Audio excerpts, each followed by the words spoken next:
Welcome to another episode of Nostalgic Mystery Radio. I'm your host, Stevie K, and it's my honor to bring you the radio shows of yesteryear. Today I bring you The Saint, starring the oh-so-suave Vincent Price, with the episode entitled The Connelly Silver Mine, from July 31st, 1944, where the Saint finds himself out west helping a beautiful blonde in her newly acquired Conley Silver Mine, despite continual warnings to get out of town. So sit back and relax, and I hope you enjoy this nostalgic mystery radio. Thank you for listening.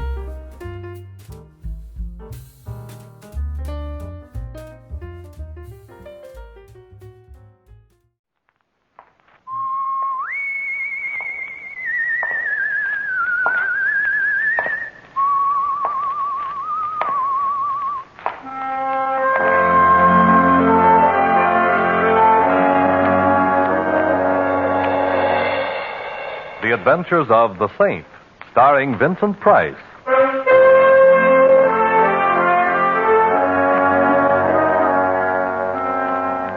The Saint, based on characters created by Leslie Charteris and known to millions from books, magazines, and motion pictures.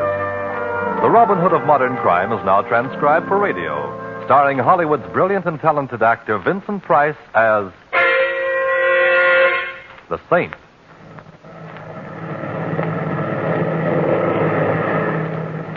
Anything wrong, Captain? Nothing serious, Mr. Templar. Just coming down here for a check. Go on just as soon as we can. Oh, and where is here? Headstone, New Mexico. Used to be a big silver mining town, but now it's just another little town, I guess. Although I did notice there's a carnival playing over on the edge of this emergency landing strip. Well, how long are we to enjoy the hospitality of Headstone? Oh, 2 or 3 hours. Long enough to see the town, have dinner if you like. We're sorry to delay you, sir. Oh, it's all right, Captain. I'm seldom bored in a strange town. Well, you better go back and fasten your seatbelt, Mr. Templar. We're coming down now. Right, I'll see you later.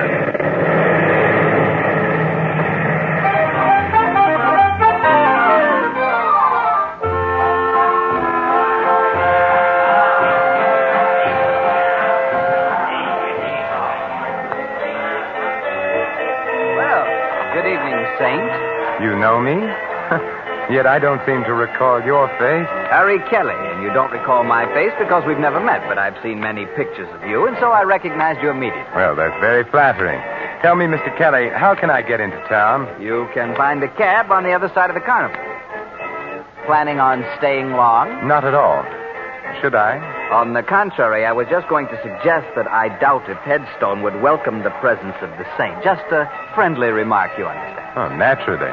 And if I may be permitted a friendly question, why are you telling me this? Just an interest in the continued health of my fellow humans. If you have any trouble in town, look me up. Anyone can tell you where to find me. Look, the big show is just about to start. See little Fatima, the girl who shakes and shivers like a bowl full of jelly. Only 1 dime, 10 cents, the 10th part of $1. Hurry, hurry, hurry. Step right up Learn here. what the stars hold for you. I read the past, the present, and the future. Learn your fortune, young man. I already know it, Grandmother. I'm destined to meet a tall, dark, and beautiful woman. I'll settle for nothing less.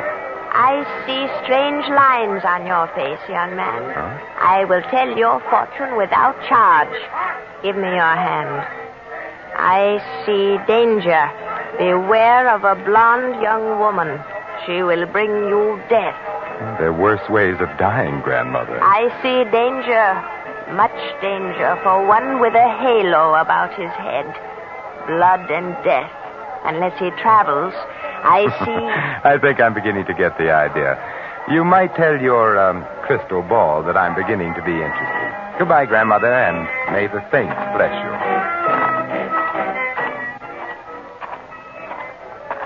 Taxi, mister? Oh, thank you. Say, do you suppose you can drive me somewhere that serves a good dinner?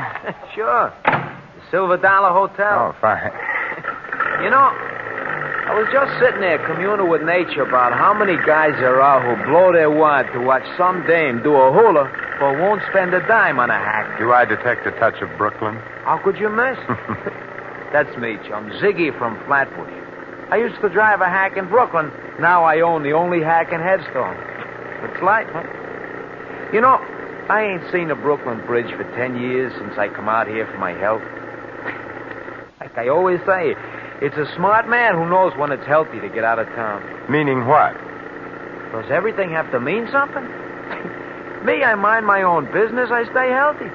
That's why I'm living in Headstone instead of under one. I see. But if you didn't mind your own business, I suppose you'd give me some advice about leaving Headstone. Is that it? No advice, Mac. That's part of minding my own business. Headstone is a great place for strangers to visit, if they paid up their insurance.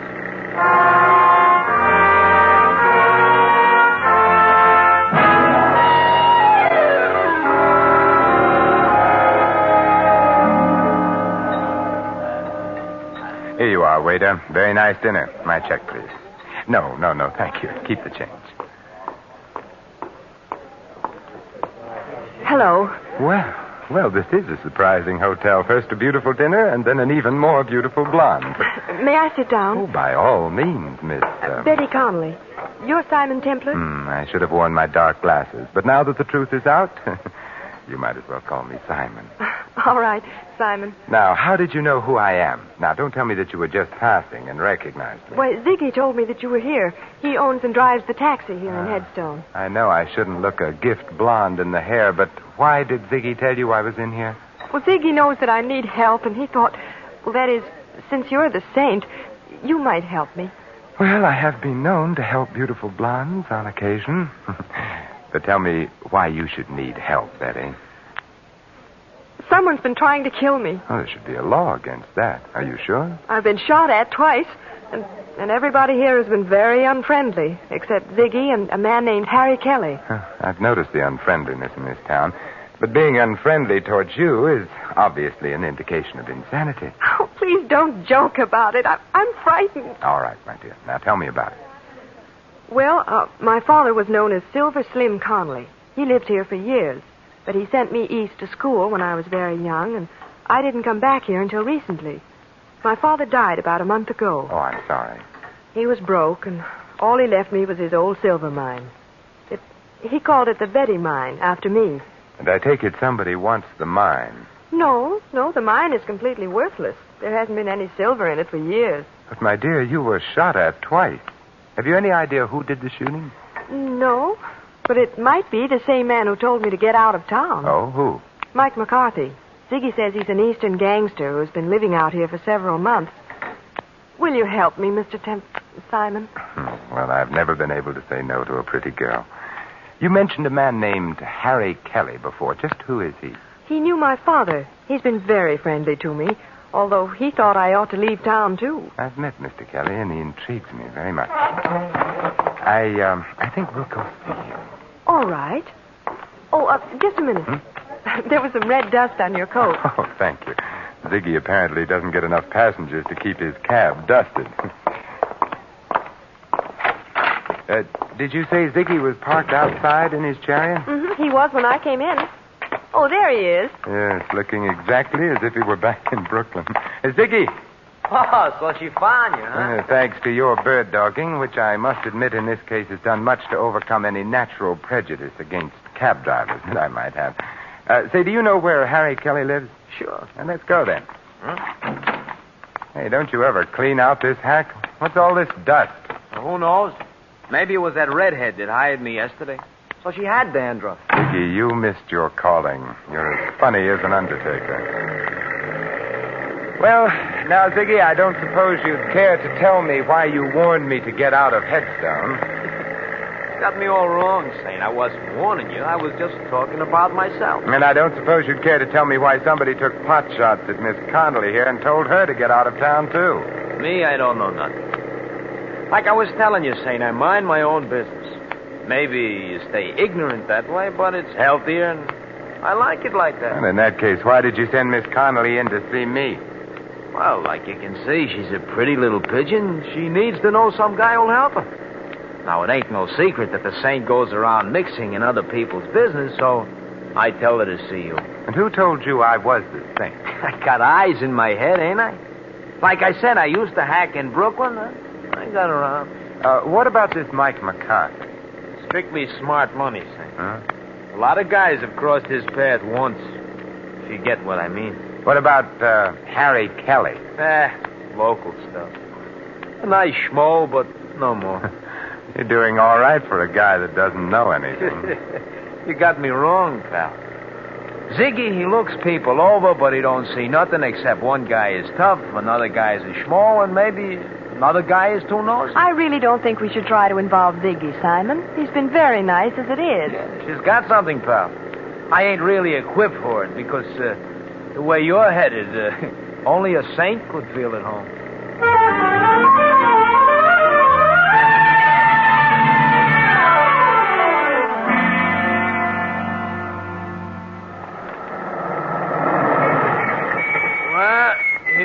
Saint. Kelly lives on the first floor in the rear. Oh, thanks. Wait for us, Ziggy. We've got a couple of other calls to make after this. Don't worry, I'll wait. If you get in any trouble, just yell. Then I'll drive over and tell the sheriff I heard somebody yell for help. Oh, thanks, pal. Come on, Betty. Well, I hope our friend is in and that he talks. Yes. Strange. Harry telling you to come and see him if you had any trouble. If he had any connection with me, then why hasn't he said something to me? Well, he sounded to me like a cautious man. Maybe he did know something, but didn't want to say anything unless he felt sure something was going to be done. Well, we'll soon know. Yes, who is it? Simon Templar. Oh, the Saint. Just a minute.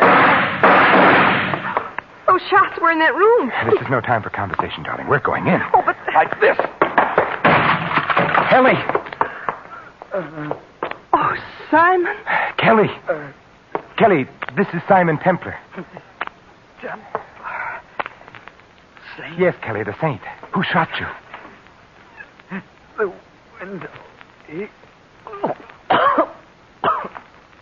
Saint. The mine. Kelly! Well, Betty, he isn't going to tell us anything now. His killer did a very thorough job. Window open. Must have shot from here. There's a shell on the fireplace. But what was he saying? Sounded like spin. Come on, Betty. We're going to spread a little saintliness. And I think I know where to begin.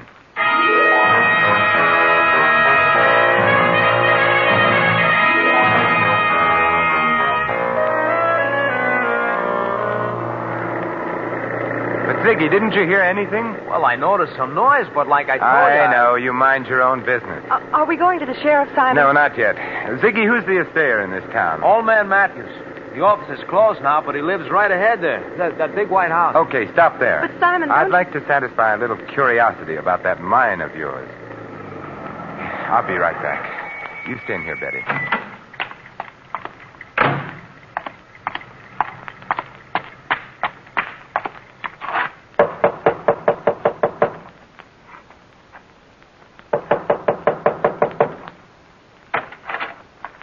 What do you want? Mr. Matthews. Who else should be here? It's my house, ain't it? What do you want? My name is Simon Templar. I wanted to ask you if you know the Conley Silver Mine. I know every mine within 200 miles of here, young fella. Hey, ain't that Betty Conley sitting up there in that taxi? Yes. Then why can't she tell you about the mine? She owns it. Well, she has told me, but I just wanted to check about the possibility of a mistake. How much silver would you say there was in the Connelly mine? About enough to put in your eye and still leave room for your finger? Couldn't there be a hidden vein in it? Nope. There ain't been enough silver around here to make a dime for years and years. Could there be anything else of value in it? Mud and water, if you call that valuable. You sure? Of course I'm sure. Young fella, I've been here man and boy for 70 years, and I ain't got no time to stand around answering darn fool questions. Goodbye. Well, goodbye.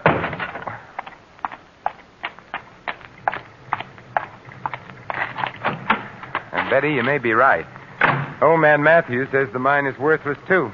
So, Ziggy, take us to see Mike McCarthy. Are you sure you want to go there, Saint? If I was you, I'd get on that plane. It's leaving pretty soon. No, Ziggy, I've decided not to leave Headstone just yet. Later you can drive me over to Albuquerque, and I'll take the chief the rest of the way. Okay, chum, it's your funeral.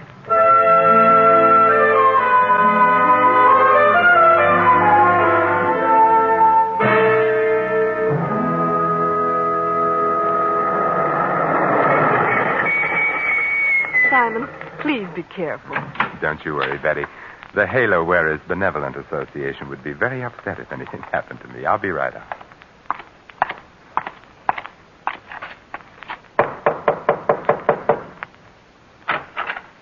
Yeah? I'm looking for Mike McCarthy. Well, you found him. It's my Boy Scout training. It never fails.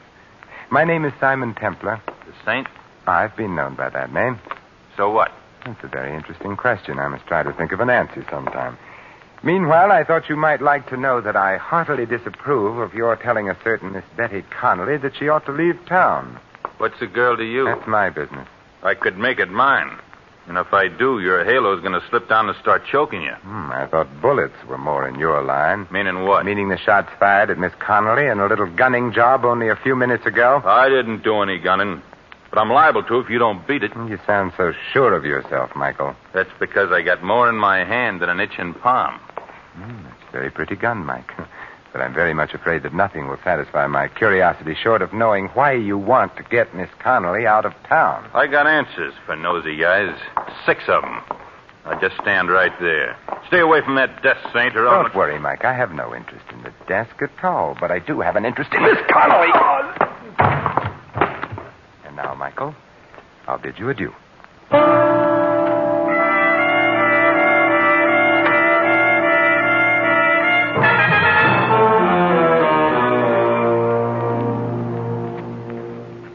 What happened, Simon? Oh, not much, I'm afraid. The conversation was just getting interesting when Mike had a sudden attack of dropsy. That's funny. I never heard of him being sick. Oh, that's because you mind your own business, Ziggy, like you told me. Betty, where is that silver mine of yours? About 2 miles out of town. Is there any place in town where we can rent a car? Well, why, I have a car. Why? I feel a prospecting urge coming over me. Ziggy, take us to Miss Connelly's car, and then we can dispense with your valuable service. What's wrong with my car? Nothing, Ziggy. It's just that I don't like people looking over my shoulder, especially when I visit a lonely mine in the company of a beautiful girl.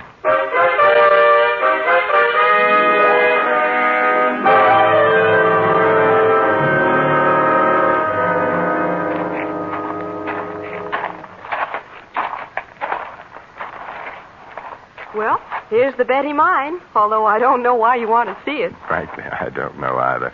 But as long as I'm here, I might as well take the 40-cent tour. Certainly, sir. Right this way. This old cable car goes down into the mine. All we have to do is stand on the platform and pull the cable. It works with balanced weight. Clever, these 49ers. How far down? On the 40-cent tour, we give the exact distance. 354 feet, 6 inches. Thank you. And thank you for having electric lights in a mine that hasn't been worked for years. Oh, the mine has its own battery. See? Here's a bulb on the car. Shall we go down? What are we waiting for? Let's go. Maybe the lights will go out. Just hold it like that. I've been waiting for you two. Well, Michael McCarthy, I was wondering if we were going to have your company. And this time, wise guy, don't try anything. Don't tell me, Michael, that you're going prospecting with us. I'm riding down with you, but I'm coming back alone. Start the car down, Saint, but don't try no tricks. You have a suspicious mind, Mike.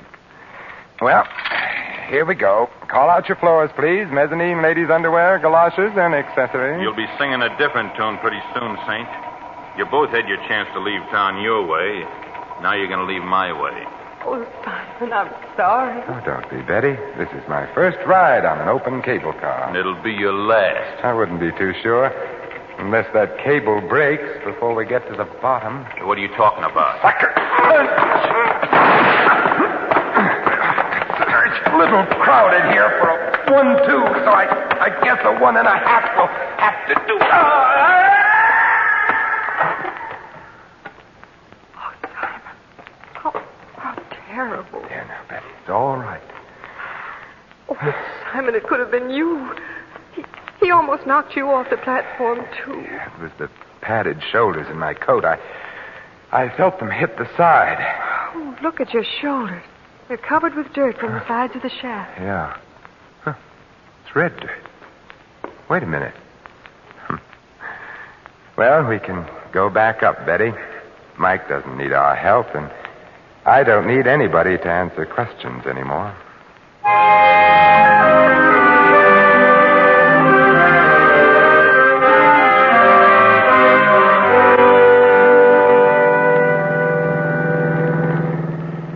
I'll never understand you. Why did you look at the dirt on your coat and say you didn't need any more questions? Because that dirt was red sulfide, Betty. And it explains why Mike was so anxious to run you out of town. Well, I don't see how. Red sulfide is used in paint, but that doesn't make it valuable. Red sulfide is also cinnabar ore, from which we get mercury, and that is pretty valuable. Evidently, your mine is rich in cinnabar, so it's worth a lot of money, Betty. Oh, then that was what Kelly was trying to tell us when he said sin. Yes, he was trying to say cinnabar. How can I ever thank you, Simon? Well, I have a couple of ideas on the subject. Oh, but now people would say I was chasing you for your money. So, I guess you can just see me off on the train. We'll stop in town and have Ziggy drive us to Albuquerque. Oh, but I'll drive you. No, I insist on taking a cab. I don't want you coming back alone. I may want to change my mind about fortune hunting.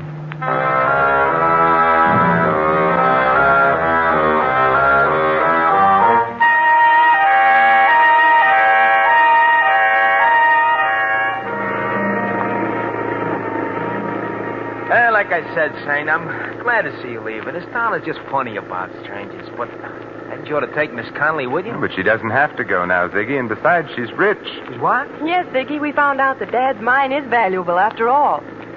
You mean you found silver in it? No, mercury. Oh, the stuff they put in thermometers? That's the stuff, Ziggy. But it's used for a lot of other things, particularly in wartime, and it's worth a lot of money. Well, what do you know? So that's why Mike was trying to make you leave. Huh? That's it. Well, did you stop and tell the sheriff? We didn't have time, but I'll see him when we go back. Oh, that's pretty nice for you, ain't it, Betty? Oh, here we are. Just in time, too. Yeah, the chief's in already. Very nice timing, Ziggy. Thanks, Betty, for keeping my forced visit to Headstone from being dull. Oh, Simon. Well, why don't you stay in Headstone? I won't know how to run the mine or what to do with the money or anything. You'll learn, Betty. You know what to do when you get back to town? Yes, but will the sheriff believe me? I mean, about Mike McCarthy killing Harry Kelly. I don't think he will, since Mike didn't kill Kelly. But Kelly was shot with an automatic. It ejected a shell on the fireplace, remember? But Mike McCarthy carried a revolver. You saw it. Yes, but will the sheriff... Oh, the sheriff will believe when you show him that the gun that killed Kelly is in Ziggy's pocket. What? What are you talking about? You knew about the cinnabar ore in the mine. You carried some of it away to be tested in your cab. And there was red dust in it, which you tried to explain with a corny gag. You're crazy. Harry Kelly had an idea what was going on, so you slipped around to the back while we were at the front door and killed him. All right, wise guy, you're so smart. What about Mike? Mike was working for you. But Simon, Ziggy told me that you were in town. Sure, he couldn't be sure that I wasn't here to break up his little scheme, so the smartest thing to do was to get us together so he could watch both of us. He thought I would use his cab, as I did, and it would be easy. But he slipped up when he sent Mike out to the mine ahead of us. Ziggy was the only one who knew where we were going. Okay, pal, you asked for it. This time, sweetheart. Like you said, pal, you should have followed your own advice about minding your own business. Well, he's all yours, Betty. The gun that killed Kelly is now on the seat beside him. All you have to do is turn the body and the gun over to the sheriff, and from there on in, he'll mind Ziggy's business for him. But, Simon... Don't worry, Betty. I'll stop back someday to make sure that Venus is in conjunction with Mercury.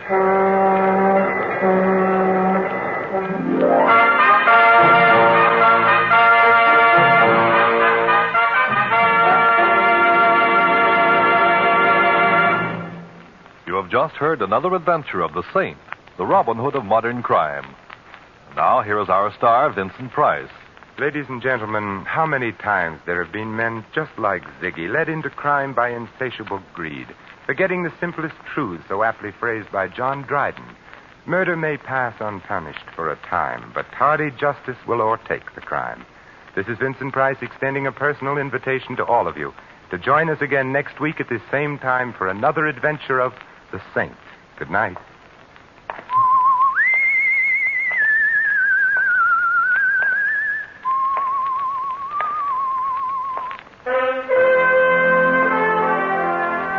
Tonight's script of The Saint was written by Michael Cramoy. Our cast included Harry Bartell, Barney Phillips, Colleen Collins, Fred Howard, and Tony Barrett. The music was composed and conducted by Harry Zimmerman. The Saint is a James L. Safier Agency production and was transcribed and directed by Thomas A. McAvity. Don't forget that the Saint comic books are on sale at all newsstands. Your announcer, Merrill Ross. This is the Mutual Broadcasting System.